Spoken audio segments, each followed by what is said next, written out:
why is it that the states that are the most Trumpy, that are the most Republican and conservative, Idaho, South Dakota, Kansas, Mississippi, why are they the ones that are seemingly the most hesitant about giving Trump his cabinet? You know, Charlie, this is a question that I ask myself often. You know, we have very moderate senators from deep red states. It's those senators who represent deep red states that we need to be the strongest conservatives. But unfortunately, as so often happens, that is just not the case. And I don't know what it is, Charlie. I don't know if it's just that they have their own interests. I mean, you know, I've heard whispers of other senators have interests in the military-industrial complex. Pete Hegseth is a threat to those interests.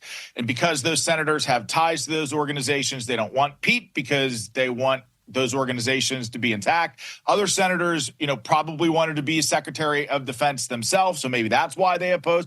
There are any number of political reasons why a senator might oppose Pete Hegseth, but I don't think that they should. He's a good man. He's eminently qualified. He's reform-minded. He's exactly what the warfighters need and exactly what the warfighters want, by the way. And I'm telling you, I cannot – Charlie, I have heard from so many boots-on-the-ground members of our military, doesn't matter what service, Army, Navy, Air Force, Coast Guard, Space Force, the warfighters want Pete Hegseth. But this big PSYOP, this big information op, all of these character smears, it is for those 50-plus Republican senators inside the Beltway and not for the rest of us. So if you're Pete Hegseth, you got to know, and I want him to know, that the American people, the people who elected Trump, President-elect Trump, and an electoral college victory and an historic popular vote victory, those people expect change. And President Trump was elected with a mandate to deliver that change. And Pete Hegseth represents that change. So Republican senators who are evaluating whether or not to confirm Pete Hegseth, I mean, to me, there's no evaluation necessary. This is what the American people voted for. But I would respectfully ask them to just have a conversation with Pete. You will see very quickly that he's eminently qualified for the job. Don't listen to all these personal, slanderous, false smears. Evaluate whether or not Pete is qualified for the job. And if you have an honest conversation with the guy, you will realize very quickly that he is.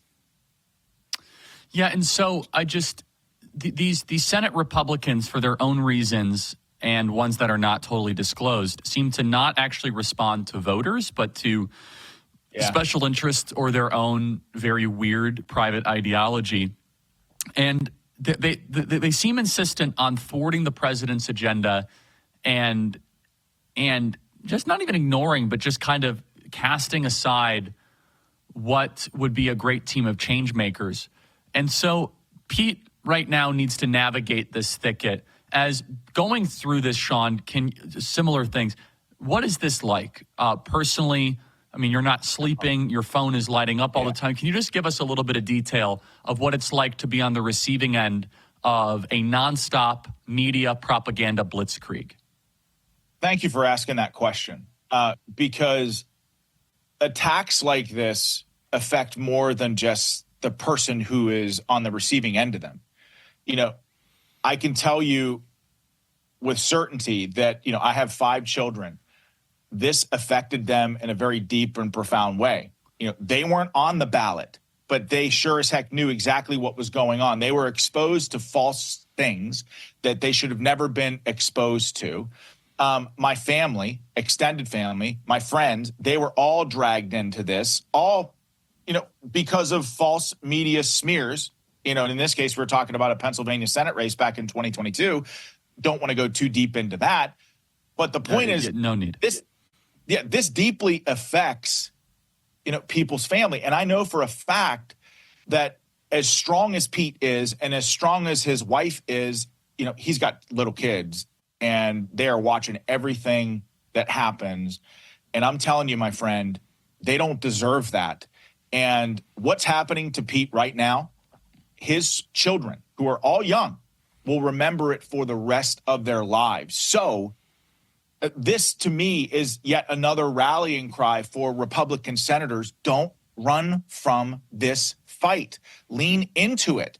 It's not just about confirming Pete, but it's about circling our wagons around someone who is well qualified and saying to the media and their allies on Capitol Hill, the Democrats in Congress, that no, this is a line that you're not going to cross. We're not going to allow you to destroy this man and his family. We're not going to allow his family to become collateral damage for a political agenda. Dig in, fight back. That's what the American people expect of you. Sean, stay right there. I want to keep you after the break and talk more broadly about what America First foreign policy looks like and why we need to reject the neocons trying to subvert and undermine President Trump's stated campaign promise of strength, peace, and prosperity.